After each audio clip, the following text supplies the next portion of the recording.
안녕하십니까. 독서하는 마라토너 박종필입니다. 자, 이거 송파구청 앞 지하 보도입니다. 자, 멋진 문구가 적혀 있습니다. 음악은 내 영혼에 쌓인 일상의 먼지를 씻어낸다. 정말 멋진 문구입니다. 베르톨드 아우어 바흐라는 분이 하신 말씀입니다. 음악은 내 영혼에 쌓인 일상의 먼지를 씻어낸다. 자, 출발하겠습니다. 화이팅!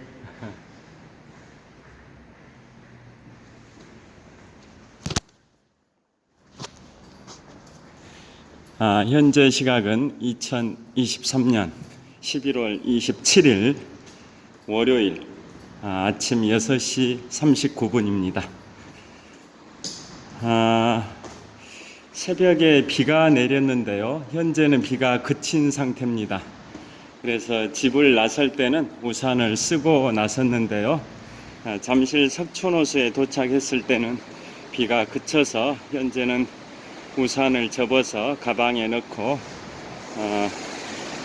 우산을 쓰지 않은 상태에서 걸어가면서 촬영하도록 하겠습니다.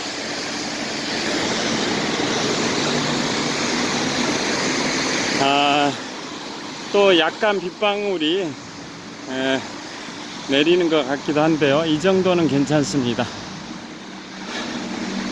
자, 오늘은 걸어서 올림픽공원을 경유하여 천호역 방향으로 이동하면서 7대륙 최고봉 등정에 관하여 말씀드리겠습니다. 요즘 계속 제가 지금부터 3년 8개월 전에 인문학서적 두 번째로 출간했던 제목이 위대한 도전의 시작 몽블랑, 후 제목이 근대 등산의 발원 몽블랑부터 인류 최초의 산악 그랜드슬램 달성까지 라는 부제목으로 되어 있는 등산에 관한 이야기를 담은 책이 3년 8개월 전에 인문학서적 두 번째 작품으로 출간이 됐는데요. 그 내용에 수록된 내용들을 쭉 소개를 해드리고 있습니다.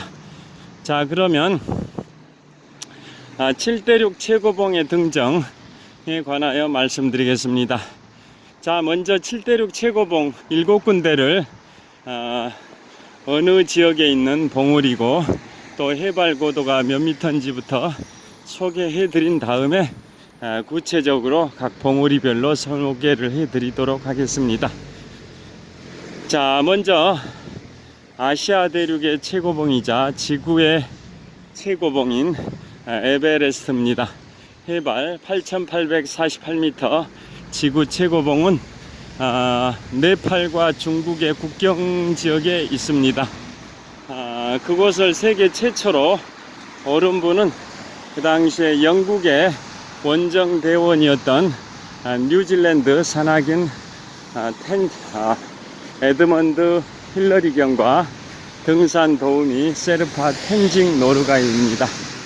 자, 그분들이 지금부터 70년 전인 1953년에 세계 최초로 지구 최고봉이자 아시아 대륙의 최고봉인 해발 8,848m 봉우리를 올랐습니다.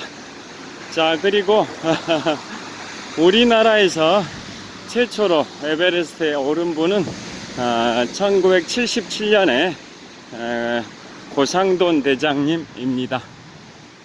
그때 올랐을 때 일화가 있습니다. 어떤 일화가 있냐면요, 베이스 캠프가 해발 5,300m 정도 고지에 있는데 베이스 캠프에 있었던 지휘부에서 등반 대장님 등이 있는 지휘부에서 고상돈 대장과 무전 교신을 하는 내용인데요. 고상돈 대원이 에베레스트 정상에 올랐을 때 여기가 드디어 해냈다, 대한민국 최초로 지구 최고봉이자 아시아 대륙 최고봉인 에베레스트 해발 8,848m에 올랐을 때 정상에 도착했다고 베이스 캠프에 무전으로 연락을 했는데요. 그때 베이스 캠프에 있던 등반 대장이 진짜 에베레스트가 맞냐 라고 했더니 고상돈 대장이 뭐라고 답을 했냐면요, 여기는 정상, 여기는 정상, 더 이상 오를 곳이 없다, 더 이상 오를 곳이 없다, 여기는 정상이라고 답을 했습니다. 지구 최고봉에 올랐기 때문에 더 이상 올라갈 곳이 없다, 이런 의미입니다. 그게 1977년입니다. 자, 그런데 그 정상, 한국인 최초로 정상에 오른 그 영광, 성취감, 환희와 희열도 잠시뿐이었습니다. 그로부터 2년 후인 1979년에 그 고상돈 대장께서는 북미 최고봉, 미국 알래스카에 있는 맥킨리봉, 지금은 데날리봉이라고 하는데요, 그 봉우리를 1979년 5월 하계 시즌에 등정에는 성공했는데 하산하다가 사망을 하셨습니다. 자, 그 고상돈 대원께서 대한민국 최초의 에베레스트 등정자이고요. 그러면 대한민국 여성 중에 한국인 여성 최초의 에베레스트 등정자는 그로부터 16년의 세월이 흐른 1993년 지현옥 대장입니다. 지현옥 대장이 대한민국 여성 최초 에베레스트 등정자입니다. 그런데 지현옥 대장도 안타까운 게 과거에 MBC 다큐멘터리 스페셜이라는 프로그램에 소개되기도 했는데요, 한국인 여성 최초 에베레스트 등정자인 지현옥 대장은 1999년에 지금 왕성하게 사회활동을 하고 계시는 엄홍길 대장과 함께 히말라야 8000m급 14좌 중에 하나인 안나푸르나에 오르신 다음에 하산길에 실종이 되셨습니다. 그게 1993년도입니다. 그리고 그때 엄홍길 대장께서는 사전 5기 끝에 안나푸르나를 등정하시는데 성공하셨습니다. 안나푸르나는 그 정도로 오르기가 어려운 봉우리입니다. 지구 최고봉이 에베레스트 해발 8848m라고 말씀드렸는데요, 히말라야 산맥에는 8000m급 봉우리가 14개 봉우리가 있는데요, 뭐 요즘은 16개 봉우리라는 이제 설도 있긴 합니다. 2000년대 즉 새천년 이후에는 추가로 2개 봉우리도 기존 봉우리의 부속 봉우리가 아니라 독립 봉우리로 인정해주는 추세다 보니까 이제는 히말라야 8000m 깊 14좌 플러스 2좌 해서 16자라는 견해도 있는데요, 그게 정설은 아닙니다. 자, 16자까지 인정을 한다면 대한민국 최초로 세계 최초로 히말라야 8000m급 16자를 완등하신 분은 2007년도에 엄홍길 대장이십니다. 엄홍길 대장께서 2007년도에 세계 최초로 히말라야 8000m급 16자를 완등을 하셨습니다. 그런데 그 16자까지 인정해 주는 것은 아직은 일부에서만 인정을 해주고 있는 것 같고요, 아직은 정설이 아니라고 합니다. 그러니까 그 2개 추가된 게 알룽캉과 로체사르라는 봉우리인데요, 그 알룽캉과 로체사르는 기존의 14개 봉우리에 부속된 봉우리이지 독립된 봉우리는 아니다라는 의견도 상당합니다. 그래서 아직 16자를 인정해주는 것은 정설은 아닙니다. 만약에 16자까지 인정을 해준다면 세계 최초로 2007년에 대한민국의 엄홍길 대장께서 세계 최초로 히말라야 8000m급 16자를 완등하신 건데요. 자, 16자 말고 기존 정설처럼 14자만 인정을 하는 거라면 세계 최초로 히말라야 8000m급 14자를 완등하신 분은 독일계 이탈리아 산악인 라인홀트 메스너입니다. 그분이 1986년에 세계 최초로 히말라야 8000m급 14자를 완등을 했고요. 특히 그분은 그보다 8년 앞선 1978년에는 산소 호흡기에 도움 없이 무산소로 에베레스트를 세계 최초로 오른 분입니다. 그러니까 지구 최고봉 에베레스트를 세계 최초로 오른 분은 아까 말씀드린 것처럼 지금부터 70년 전인 1953년에 영국의 원정대원이었던 뉴질랜드의 산악인 에드먼드 힐러리 경과 등산 도우미 세르파 텐징 노르가이인데요. 자, 그분들은 산소 호흡기에 도움을 받고 올랐고 그 뒤로도 수많은 사람들이 산소 호흡기에 도움을 받고 올랐습니다. 왜냐하면 그 해발고도 8,848m 그 지역은 고도가 높기 때문에 산소량이 평지의 산소량의 3분의 1 수준에 불과하기 때문에 고산병 이런 게 엄청나게 심한 그런 지역이기 때문에, 그런 고도이기 때문에 대부분의 산악인들은 산소 호흡기를 달고 올랐었습니다. 자, 우리나라 고상돈 대장께서 1977년에 대한민국인 최초로 에베레스트에 올랐을 때도 산소 호흡기에 도움을 받고 올랐는데요. 그 바로 다음 연도인 1978년도에 독일계 이탈리아 산악인 라인홀트 메스너는 산소 호흡기 도움 없이 세계 최초로 산소 호흡기 도움 없이 에베레스트에 오른 세계 최초의 인물이 1978년에 독일계 이탈리아 산악인 라인홀트 메스너입니다. 그분이 그로부터 8년 후인 1986년에 인류 최초로 히말라야 8000m급 14자를 완등한 분으로 기네스북에 올라와 있었는데요. 최근 일주일쯤 전에 인터넷 기사가 떴습니다. 그분의 자격이 박탈됐다고요. 왜냐?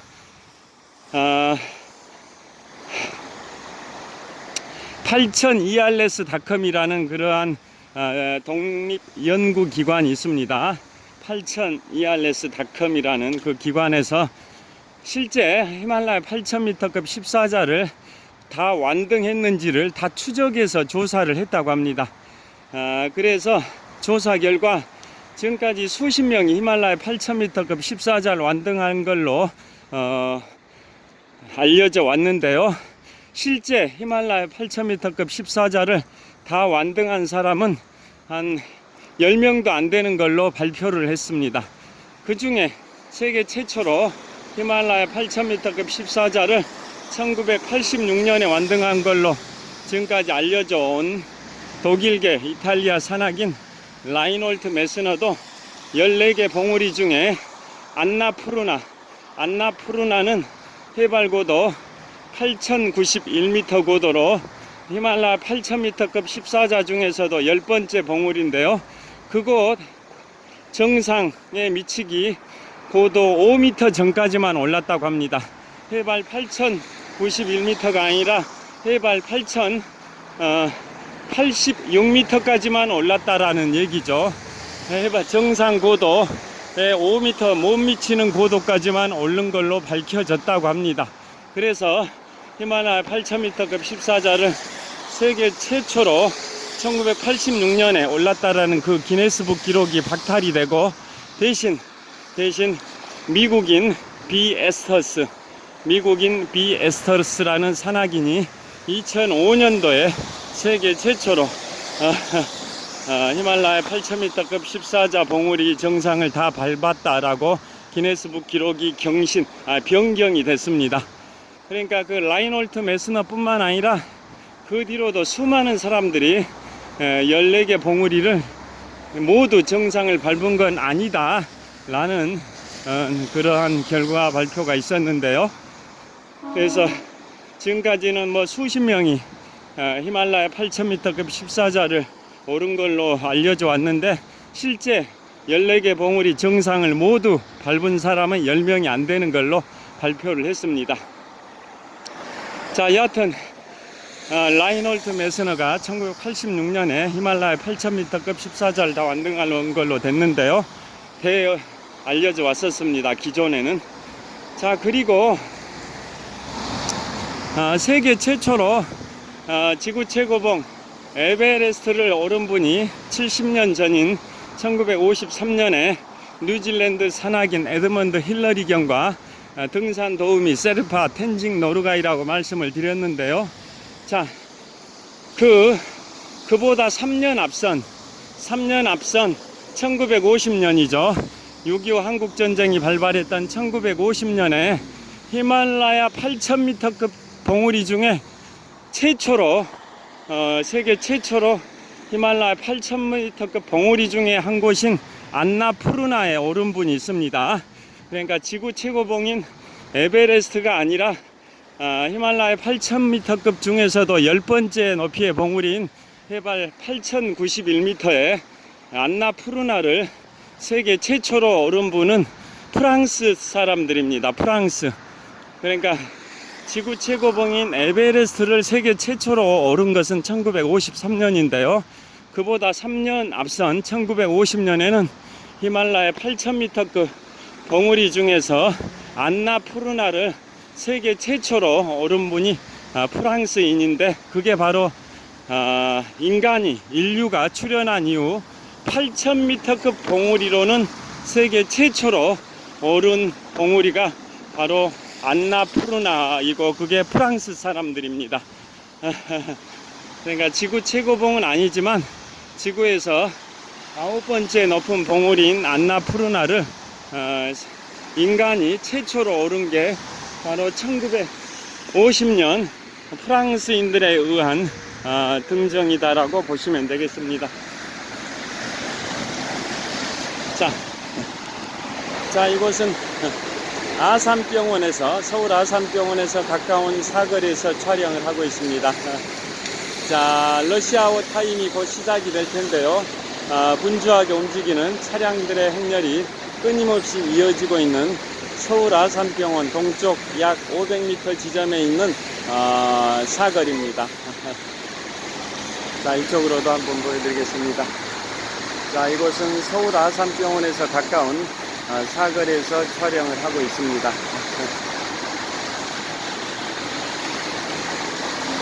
자, 이제 곧 신호가 바뀌면 계속 이동하면서 촬영을 하도록 하겠습니다. 자, 신호가 이제 바뀌었습니다. 자, 이동을 하겠습니다.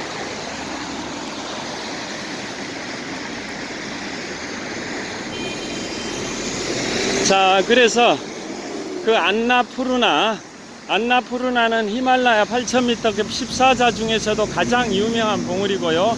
우리나라 전문 산악인, 즉 프로 산악인들이 아니고 일반 등반가들도 안나푸르나의 베이스 캠프인 해발 5,300m 정도까지는 한 4박 5일 정도 천천히 오르는 경우가 많습니다. 고산병만 극복을 할 수 있다면 오를 수 있는 곳이 안나푸르나의 베이스 캠프 해발 5,300m 정도 고도입니다. 자, 문재인 전 대통령님께서도 안나푸르나의 베이스 캠프까지는 오르셨고, 그때 밤하늘에 수많은 은하수들을 바라보시면서 이 깨끗한 자연 환경, 이 대자연에 오염을 줘서는 안 된다라는 생각을 가지시고 담배를 끊는 금연을 결심하셨다고 지금부터 한 10여 년 전에 출간하신 책, 제목 운명이라는 책에 기술을 하셨었습니다. 자, 문재인 전 대통령님께서 금연을 결심하신 것도 그 안나푸르나 봉우리 베이스 캠프 그 지역이었다고 운명이라는 책에서 제가 읽은 적이 있습니다. 자, 그리고 안나푸르나는 또 한국인과 악연이 많은 봉우리이기도 합니다. 자, 그 히말라야 8,000m급 봉우리 중에 14개 봉우리 중에 사망사고가 가장 많은 곳은 난가파르바트라고, 난가파르바트 해발 8,126m, 세계에서 9번째로 높은 봉우리에서 사망사고가 가장 많았는데요. 세계에서 10번째로 높은 봉우리인 안나푸르나는 우리 대한민국 산악인들이 8명이나 사망을 했고, 아까 말씀드린 것처럼 한국인 여성 최초 에베레스트를 1993년에 등정하신 지현옥 대장도 그로부터 6년 후인 1999년에 엄원길 대장님과 함께 안나푸르나를 등정 성공하셨는데 하산길에 실종이 되셨고요. 엄원길 대장님은 사전 5기 4번의 도전은 실패하고 5번째 도전에서 안나푸르나 등정에 성공하셨을 정도로 그렇게 오르기 어려운 것이 안나푸르나고, 안나푸르나의 명칭의 유래는 산스크리트어로 수학의 여신이란 뜻입니다. 수학, 농작물을 수확한다 할 때 수학의 여신이 바로 안나푸르나입니다. 자, 이제 풍납사거리입니다. 풍납사거리에서 신호대기를 하고 있습니다. 자, 그래서 지현옥 대장님이 실종을 하셨고, 엄원길 대장님께서 사전 5기 끝에 안나푸르나 등정에 성공하셨는데요. 자, 그 내용은 MBC 다큐멘터리 스페셜이라는 다큐멘터리에 방영이 되기도 한 내용입니다. 그게 1999년도니까 지금부터 24년 전입니다. 자, 계속 이동을 하도록 하겠습니다. 자, 그리고 아까 말씀드린 것처럼 안나푸르나는 히말라야 8,000m급 봉우리 중에 세계 최초로 인간이 등정에 성공한 봉우리입니다. 1950년에 프랑스의 산악인들이 인류 출현 이후 최초로 오른 히말라야 8,000m급 봉우리가 되겠습니다. 그로부터 3년 후인 1953년에 지구 최고봉인 에베레스트가 인간에 의해서 정상 도전에 성공이 됐습니다. 자, 그곳이 에베레스트고요. 그 다음에 남미 최고봉 아콩카과. 남미 최고봉 아콩카과는 아르헨티나에 있고 안데스 산맥에 있습니다. 아르헨티나 안데스 산맥에 있는 아콩카과는 남미 최고봉으로 해발 6,960m입니다. 해발 6,960m인데요. 자, 그곳은 히말라야 8,000m급 14자를 제외하고는 지구에서 가장 높은 봉우리입니다. 남반구의 최고봉이자 남미의 최고봉이자 아메리카의 최고봉이자 아르헨티나의 최고봉이자 안데스 산맥의 최고봉인데요. 해발 6,960m 아콩카과입니다.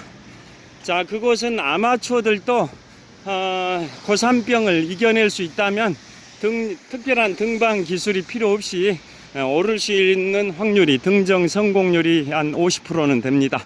그 다음이 북미 최고봉 데날리봉, 과거에는 맥킨리봉이라고 했는데요. 미국의 제25대 대통령 윌리엄 맥킨리 대통령 당시인 1896년경 그 무렵에 북미 최고봉 알래스카에 있는 맥킨리봉이 발견이 돼서 해발 6,194m인데요. 그 당시에 현직 대통령이었던 제25대 미국 대통령 윌리엄 맥킨리의 이름을 따서 원래 맥킨리봉이라고 칭했는데요. 2015년도에 제44대 미국 대통령 버락 오바마 대통령이 현지 원주민들 언어로 명칭을 변경해라 라는 교통정리에 따라서 지금은 데날리봉이라고 칭합니다. 데날리봉은 원주민어로 어떤 뜻이냐면 이 세상에서 가장 높은 곳, 이 세상에서 가장 높은 곳이라는 의미를 담고 있는 말이 데날리입니다. 데날리. 그래서 원주민들이 북미의 최고봉을 데날리봉이라고 칭합니다.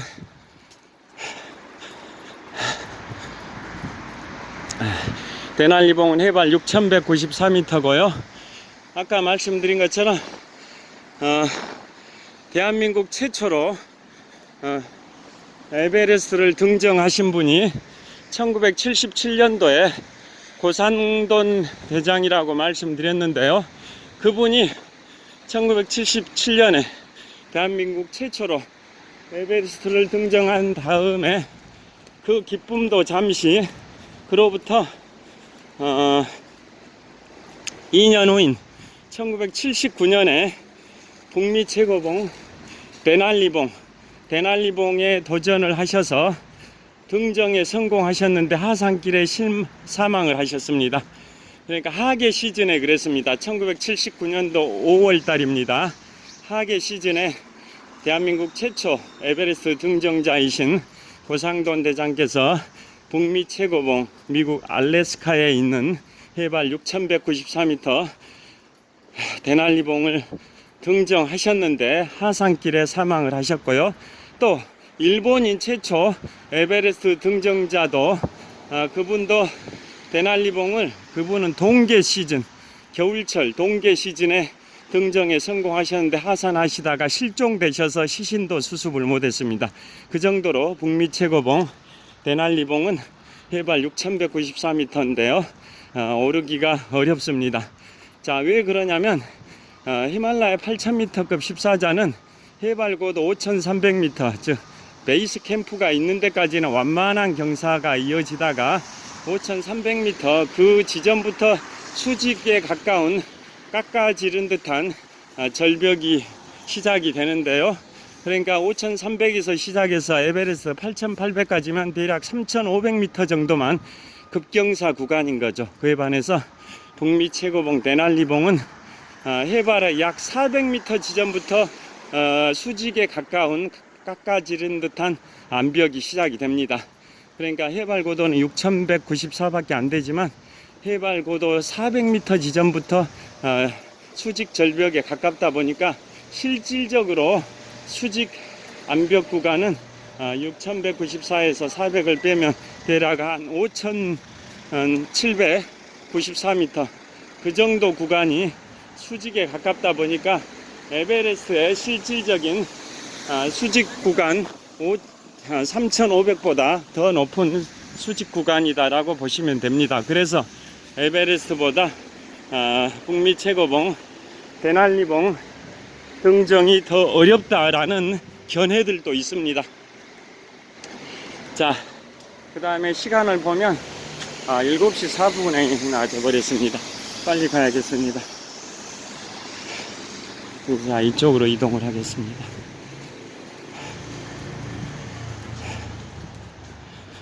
자, 그곳이 북미 최고봉 데날리봉이고요. 그 다음에는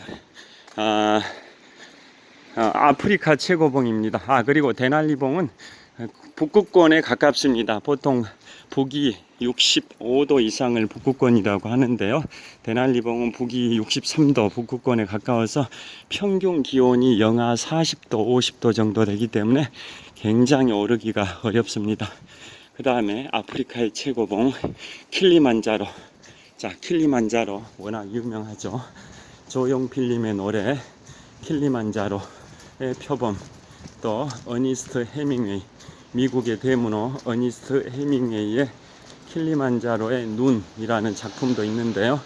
아프리카의 최고봉 킬리만자로 해발 5895m입니다. 자, 케냐와 탄자니아 이 지역에 있는데요. 아프리카 최고봉 킬리만자로는 해발 5895m고, 자, 그곳은 남미 최고봉 아콩카고와 비슷하게 아마추어들도 등정 성공률이 한 50% 정도는 됩니다. 자, 킬리만자로라는 말이 좀 뛰어가겠습니다. 킬리만자로라는 말이 어떤 뜻이냐면 스와힐리어로 케냐 지방의 지역의 토속어인 스와힐리어로 번쩍이는 산이란 뜻입니다.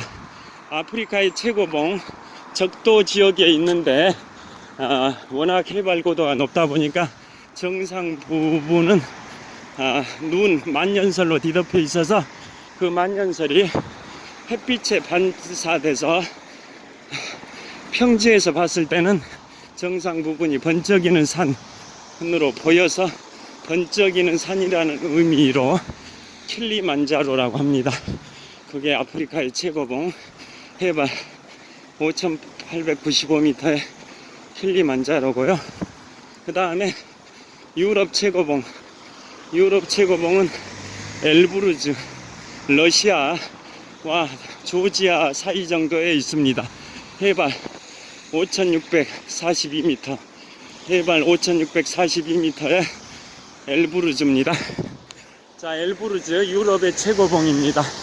해발 5642m. 그곳은 구분응선 정도까지 케이블카가 올라갑니다.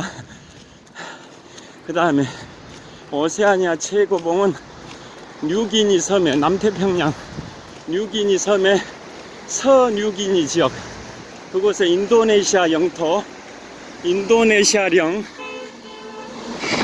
오세아니아 최고봉 푼착자야가 있습니다. 푼착자야 해발 5884m입니다. 해발 5884m에 오세아니아 최고봉 푼착자야가 인도네시아에 있습니다. 뉴기니 섬의 서쪽 지역입니다. 그곳은 정상 부근이 톱날 모양의 능선으로 되어 있습니다. 설악산 공룡 능선을 연상하시면 됩니다. 그것이 오세아니아 최고봉 해발 5884m의 푼착자야고요. 마지막으로 남극 대륙의 최고봉 빈슨 메시프, 빈슨 메시프는 해발 5892m입니다. 해발 5892m에 빈슨 메시프가 5천이 아니라 4892m, 해발 4892m, 해발 4892m의 빈슨 메시프가 남극 대륙의 최고봉이고, 자, 이상 촬영을 마치겠습니다. 천호역에 도착했습니다. 자, 한 주가 시작이 되는 2023년 11월 27일 월요일 아침 7시 한 8분 10분 됐습니다. 좋은 하루 되십시오. 화이팅! 자, 천호역 현대백화점 천호점입니다. 감사합니다.